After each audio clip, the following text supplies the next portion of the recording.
गुलजार साहब की बहुत ही खूबसूरत लाइन से आज की वीडियो में शुरू करना चाहूँगी कि वक्त भी हार जाता है कई बार जज्बातों से, कितना भी कुछ लिखो कुछ ना कुछ बाकी ही रह जाता है।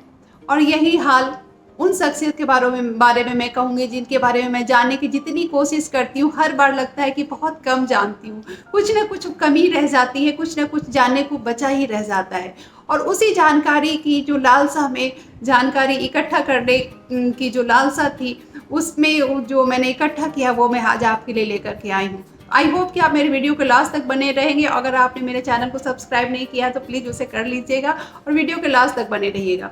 आज का वीडियो किसी और का नहीं, हमारी भारत की रत्न कहे जाने वाली स्वर कोकिला, उनके लिए कौन सा वर्ड यूज़ करूँ, कुछ भी कम लगता है मुझे, तो उनकी वीडियो आज लेकर के मैं आई हूँ। कहते हैं कि लता दी आज भले ही हमारे बीच में नहीं है, लेकिन उनके प्रति हमारा प्यार जो है, उनको जानने के प्रति जो हमारा जो एक उत्सुकता है, वो हमें उनके और करीब जो है वो पहुँचाता है। तो वो हमारे बीच हमेशा अमर रहेंगी और हमारे बीच सदा जो है वो यूँ ही रहेंगी। तो कौन ऐसा घर है जिसमें कमोबेश कहते हैं कि उनका जो है वो उन्हें याद नहीं किया जाता है, उनके गाने नहीं बजते, कि उन्होंने इतने सारे जो अलग अलग भाषाओं में उन्होंने गाना गाकर सभी के दिलों में जो है वो उन्होंने अपना स्थान बना लिया है। भारत में ही नहीं बल्कि कहते हैं कि दुनिया भर में उनके चाहने वाले करोड़ों हैं। तो हम उनके बारे में जितना जानते हैं लगता है कि हम कम जानते हैं। अगर आप किसी से प्यार करते हैं तो उसकी हर छोटी बड़ी चीज़ों को हम जानने की कोशिश करते हैं। लाइक वो क्या खाने में अच्छा लगता है, वो सुनने में क्या अच्छा लगता है उसे। तो हर छोटी बड़ी चीज़ों को जो हम जानने का जो है वो प्रयास करने लगते हैं। और यही प्रयास जो है वो मेरे इस वीडियो को बनाने के जो तक जो है वो मुझे लेकर के आया है। जिसे सारी दुनिया लता मंगेशकर के नाम से जानती है, उनके नाम में लता कैसे पड़ा, उनसे ज़िंदगी से जुड़ी हुई बहुत सारी कहानियाँ हैं। तो उनके नाम में लता कैसे पड़ा ये मैंने अपने वीडियो में बता चुकी हूँ। अगर आपने नहीं देखा है तो मैं लिंक शेयर कर दूँगी, उसे आप जो है वो उसे वहाँ से डिस्क्रिप्शन बॉक्स में देख करके वहाँ से देख सकते हैं। और आज मैं आपको बताऊँगी कि लता के साथ मंगेशकर उनके नाम में कैसे जुड़ा। ये बहुत ही इंटरेस्टिंग, बहुत ही रोचक जो फैक्ट है, तथ्य है, ये आपको जानना और समझना चाहिए। तो आप मेरे वीडियो के लास्ट तक बने रहिएगा, स्किप मत कीजिएगा। तो जैसा कि लता दी का जन्म 28 सितंबर 1929 को एक मराठी फैमिली में होता है। और महाराज का एक कल्चर है कि उनका जो टाइटल बनता है अपने पिता और गांव के शहर का जो नाम है वो सब उनके नामों के साथ जुड़ता है। जैसे कि हम सभी जानते हैं कि लता दी का पूरा नाम जो है वो कुमारी लता दीनानाथ मंगेशकर था। और पंडित दीनानाथ मंगेशकर एक मराठी थिएटर के बहुत बड़े कलाकार थे और लता दी के पहले गुरु भी थे। लता दी ने कभी शादी नहीं किया तो उनके नाम में जो टाइटल है वो पूरे जीवन जो है उनके पिता का जो टाइटल है वो मंगेशकर जो है वो जुड़ा रहा। लेकिन मंगेशकर जो हम सभी सोचते हैं कि उन्हें मंगेशकर जो वो उनके पिता से मिला। ऑफ कोर्स उनके पिता से जो उनको टाइटल मिला है मंगेशकर, पंडित दीनानाथ मंगेशकर से जो है वो उनके नाम में जुड़ा है। लेकिन जो पंडित दीनानाथ मंगेशकर को यानी कि उनके पिता को जो मंगेशकर जो है वो नाम मिला है, वो मिलने के पीछे एक बहुत ही रोचक, बहुत ही इंटरेस्टिंग जो फैक्ट है वो आपको जानना और समझना चाहिए।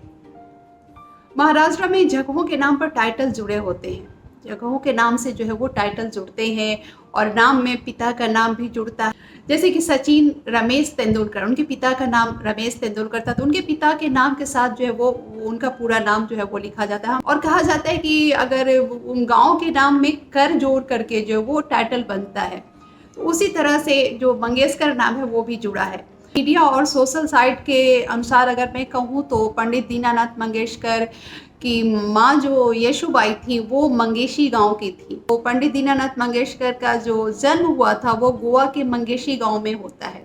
उनकी माँ मंगेशी गांव से थी और वहीं वो मंदिरों में भजन कीर्तन करके अपना घर जो है वो चलाती थी और मंदिरों में जो दिन रात वो अपना भजन कीर्तन किया करती थी। और मंगेशी गांव जो है वो गोवा के अंतर्गत आता है।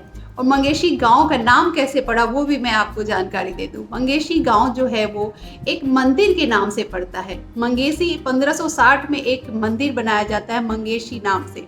मंगेशी का मतलब होता है कि भगवान शंकर, और भगवान शंकर के नाम से ये मंदिर बनता है और उसी मंदिर के नाम पे जो है वो मंगेशी गांव होता है। और उसी गांव में पंडित दीनानाथ मंगेशकर का जन्म होता है, जहाँ की वो उनके ननिहाल में उनका जन्म होता है और वहीं उनका लालन पालन होता है।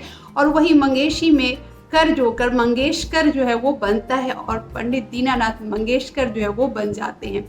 हालांकि उनका पहले जो उपनाम उन्हें मिला हुआ होता है वो हार्डिकर होता है, लेकिन उनका कहते हैं कि माँ पक्ष से जो है वो ननिहाल से जो है उनका ज़्यादा लगाव होता है, या वहाँ उनका जन्म होता है, लालन पालन होता है और वहीं जो है उनका बचपन बीता होता है, तो उनके नाम के साथ जो टाइटल जुड़ता है तो मंगेशी से मंगेश और कर जोड़ करके जो वो मंगेशकर जो है वो बच जाता है, जैसा कि सोशल मीडिया के अकॉर्डिंग अगर मैं कहूँ तो यहाँ से पंडित दीनानाथ मंगेशकर हार्डिकर से पंडित दीनानाथ मंगेशकर जो है वो बन जाते हैं और बाद में फिर लता दी को जो है वो लता मंगेशकर जो है उनको उनके पिता से मिलता है, जिसे सारी दुनिया आज लता मंगेशकर के नाम से जानती है। आप जानते हैं, हम सभी जानते हैं।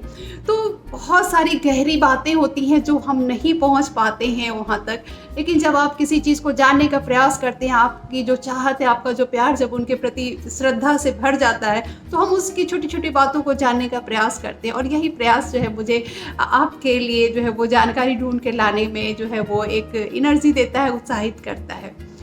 और इस स्टोरी को, इस तथ्य को और इस धरोहर को आप कितना सहेज कर रख सकते हैं अपने पास और इसे औरों तक कितना आप शेयर कर सकते हैं, ये आप पर डिपेंड करता है। क्योंकि उनके बारे में जितनी जानकारी लोगों को मिलेगी, लता दी के प्रति लोगों का प्यार, लोगों का सम्मान जो है वो और ज़्यादा बढ़ेगा और हम उन्हें और उतना जो है वो याद रख सकेंगे और उन्हें प्यार दे सकेंगे। तो आप अपने दोस्तों के साथ, अपने फैमिली के साथ इस वीडियो को शेयर करते रहिएगा, लाइक कमेंट करते रहिएगा। आई होप कि आप इस वीडियो से आपको जानकारी मिली होगी और आप हैप्पी होंगे, मुस्कुरा रहे होंगे और यूं ही मुस्कुराते रहिएगा, हैप्पी रहिएगा, हेल्दी रहिएगा। और मैं फिर नेक्स्ट वीडियो में आपसे मिलूंगी। तब तक के लिए आप अपना और अपनों का भी ख्याल रखिएगा। Thank you very much. जय Hind. Thank you. Bye bye.